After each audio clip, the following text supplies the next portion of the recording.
Lauren from Minerva, and today I'm going to show you how to make bunting. Bunting is the ideal beginner's project because we can make it really simple. You can of course add all sorts of embellishments to make it a little bit more fancy, but we're going to keep it nice and simple today. And bunting is just fantastic. Not only is it a great eco-friendly decoration that can be used time and time again for parties and celebrations, it can also be put up to be used all year round. I've got some going right across my studio here, which I keep up all the time, and it really brightens the place up. Great for the gardens as well in the summer. Or like I say, you can pop it away and put it up for the next birthday or celebration. So first of all, I have this beautiful bunny fabric, which is ideal for a nursery or a new baby present. I think it's just lovely, or a first birthday party, be super cute for. I'm also using some pink bias binding to coordinate with that fabric. Your bias binding needs to be as long as you wish your bunting to be, because this will be folded over at the top to make the tape at the end. So if you want 5 meters of bunting, you'll need 5 meters of tape. The amount of fabric you require will depend on whether you have a directional fabric or not. So for example, can you see the bunnies here? They're all facing the same direction, aren't they? So we're going to need a little bit more to do our bunting than if it was a fabric that could be used any way around, for example.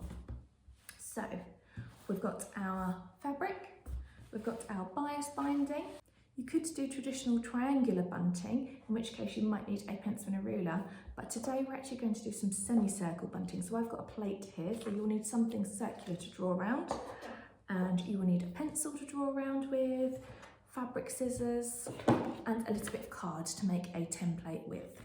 I've also got my sewing machine set up, and I've got some pins too to help us when we're sewing on the flags. Let's get going. So I've just got a piece of card here. You could recycle a cereal box. They're a great material to use for making templates and stencils. So I've got my card there, and I've got a plate here. What I'm going to do is place the plate on the edge of the card. Can you see it's hanging halfway over the edge there? And I'm going to draw around like that, just to make a semicircle pattern. And then I'm going to cut that out. And that's going to be the template for our bunting today. Okay, so I have my template here, and I've got my beautiful bunny fabric. What I'm going to do is to fold it over, and I'm making sure my bunnies are up the correct way, and I want the wrong side facing up. You don't have to fold this over, you could do it as a single sheet, but to do it double, it will just save our cutting time for bunting. Okay, so I need to move it over just a little bit more to fit our template on. Okay, and I'm going to pop it at the top there, and I'm going to use some tailor's chalk to draw around. If you haven't got tailor's chalk, using a pencil or something is absolutely fine. You won't actually see these marks at the end. They'll all be tucked up inside. So I'm just going to draw around there. So you can see the blue line all the way around here.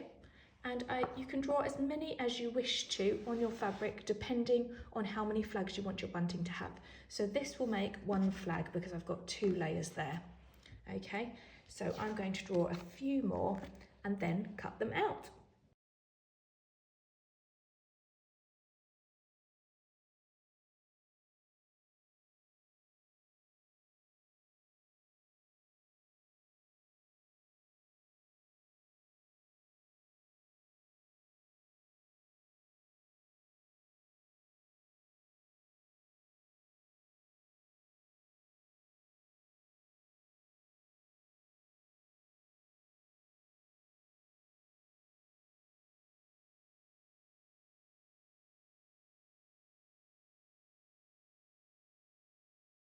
Okay, so once you've got all of your flags cut out, we can start pinning them. Now, if you've cut them out with the right sides together, that's great because you can keep them just like this. If you've cut them out singly, now is the time to match them up. So you want the right side facing up and place another one right side facing down, okay? So the nice bit on the inside there. So we're going to leave the straight edge, but we're going to pin around this semicircle, or if you were doing triangles, you would now pin along the long part of the triangle there. It's the same method, whichever shape bunting you want.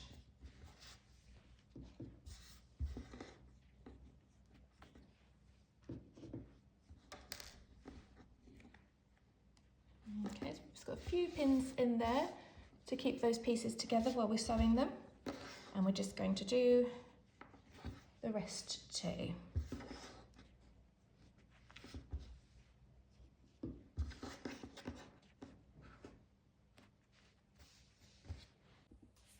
Okay, so once all your bunting flags are pinned, it's time to get sewing. So we're going to pick up a pair of bunting flags and we're going to sew exactly where we've pinned. So we're going to sew around the outside edge here.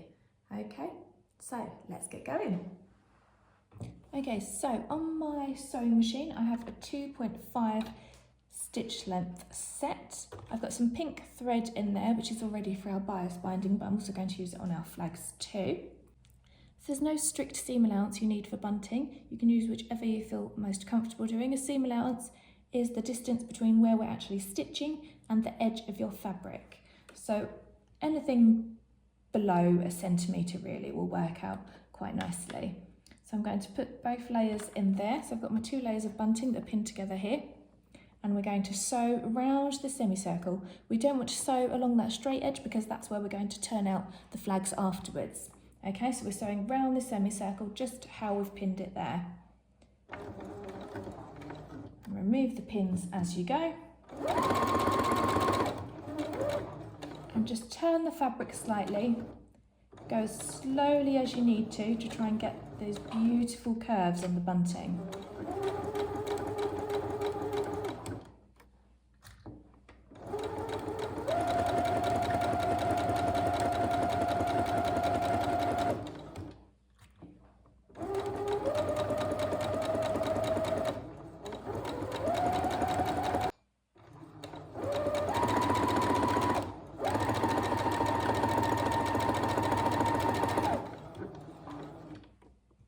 Okay, so once we've finished around the semicircle, we can cut off these extra bits of thread. And if you have a quick peek, you'll see how beautiful that's going to look when it's all finished properly. But I'm going to put it back that way because we're not quite done with those yet before we turn them out. So that's one flag down. I'm going to do the rest of mine now. I'm making 8 flags, which is quite a nice amount for indoor bunting in the home. Of course, if you're making it for a bigger event, bunting is fantastic for weddings and garden events. You might want to make it a bit longer for that, but 8 is fine for a nice little home decoration.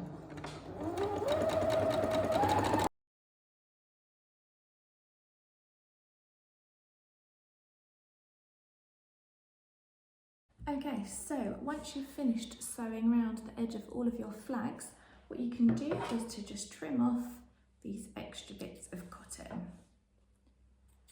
So we can neaten them all up. Okay, so once we've tidied up our flags, the next thing to do is to make sure we get a really neat curve when we flip our flags inside out. So what I'm going to do for this is I'm going to use pinking shears. So pinking shears have that sort of zigzag edge down the side. And what that means is that when we turn our flags, that curve will sit really nicely. So all I'm doing here is cutting alongside my stitches there. So I'm taking care not to go over our stitches because we don't want any holes in our bunting. And we just trim alongside that. If you don't have pinking shears, don't worry, I'll show you what you can do to get just as neat an edge. Okay, so if you don't have pinking shears, you can use your normal fabric scissors.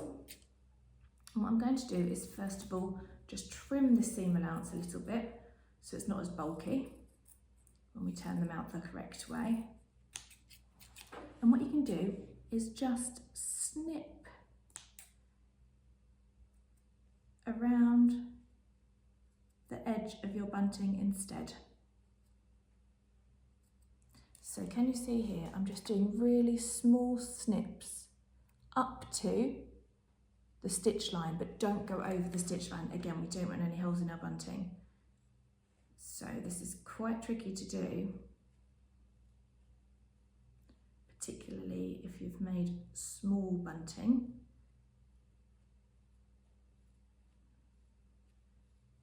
Okay, so this one is almost like fringing around the edge now. That one's all good, so we can turn that one out the right way.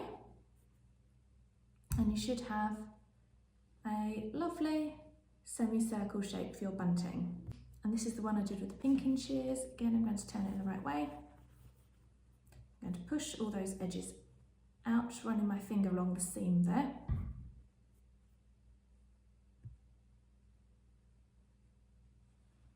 And then we've got some flags. However, the next thing we want to do to give it a really professional, crisp finish is to press them. You can use just an ordinary household iron. I actually have a little travel iron that I use for sewing. And we're going to press along these seams to flatten it all out before we attach our flags to the bias binding. And then just giving them a nice press.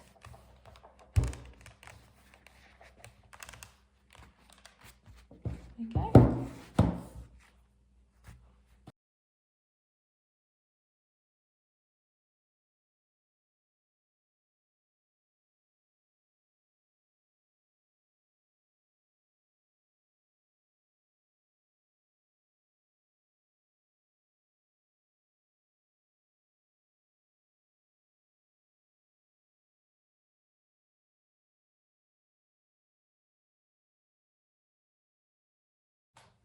Okay, great, so now we have some beautifully sewn semicircle bunting flags.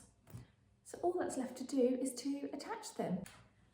The idea with the bias binding is that it folds over, and inside that fold are all these open-ended parts of the bunting, because we want to close those bits up, don't we?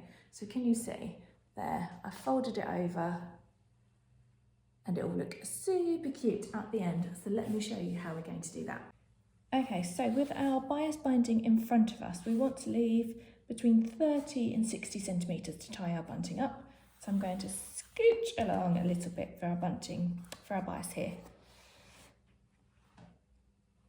We'll have the raw edges of the bias binding facing up, facing towards us. And then these raw edges of our bunting flags are going to go in the middle there, ready to be enclosed when we sew. So I've lined up the top of my bunting with the middle of the bias binding, and we're going to fold that top over and pin along there. Pop another one in there.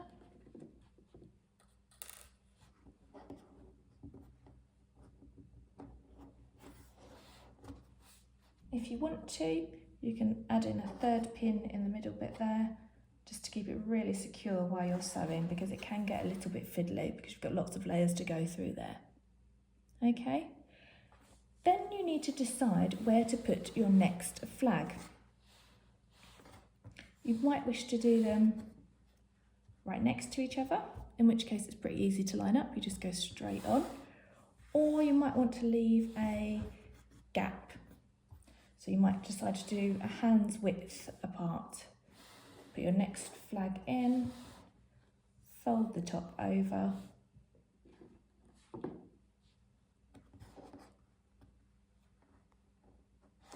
and pop a pin in there.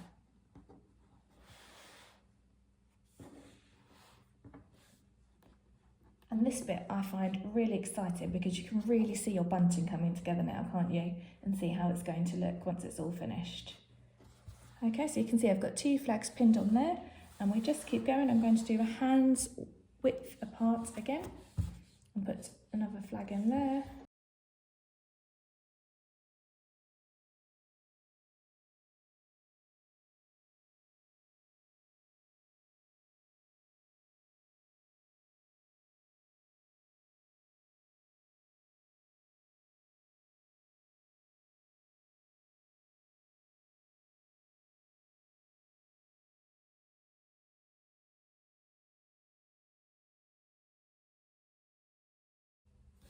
Okay, once you've finished pinning your bunting flags on, you want to make sure you've got the same length for either end of your bunting. So I've lined either end of my flags up, and let's see how much we left on there for tying up. I'm just going to snip our bias binding there. Okay, so we've got our bias binding, and what we want to do here is to fold this over exactly in half. Okay, if you want to, you could fold it over and pin along here so that when you get to your flags, you're ready and it's nice and neat. Let's go here. Now we want to make sure that we are catching both parts of the bias binding in these stitches. Okay, we want to go forward a couple of stitches and back a couple of stitches just to secure our ends, and then take it slowly so that it goes nice and straight.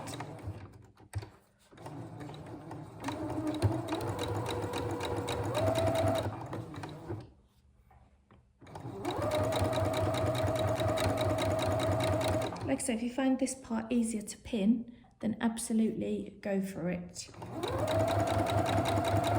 because the bias binding folds quite nicely. You might not need to.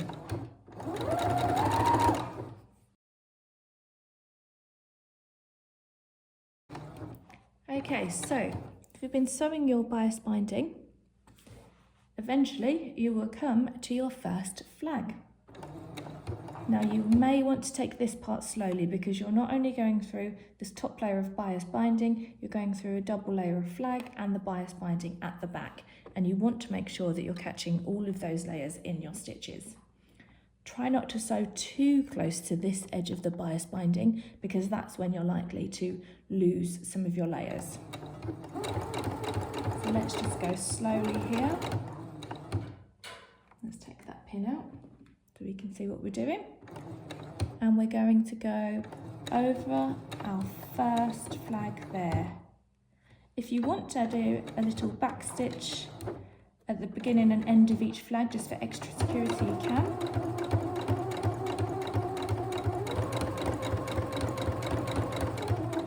Let's take these pins out as we go.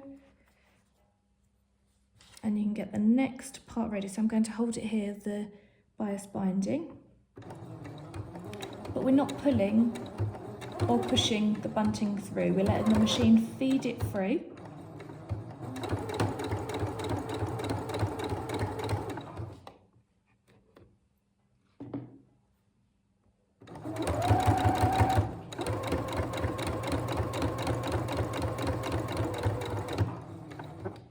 There you go, you've attached your first flag. Just double check that it's attached both sides. I've used this bright pink thread here so that you can see my stitches, but you may wish to use something that coordinates a little bit better with your bias binding. White bias binding and white thread just always looks amazing no matter which flags you're using.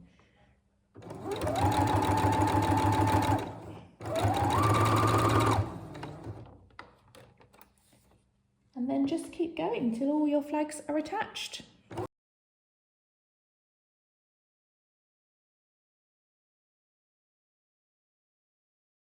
Okay, so that's my last flag that I'm attaching there. I'm just going to continue folding the bias binding and going to sew all the way to the end, just as we did right at the beginning.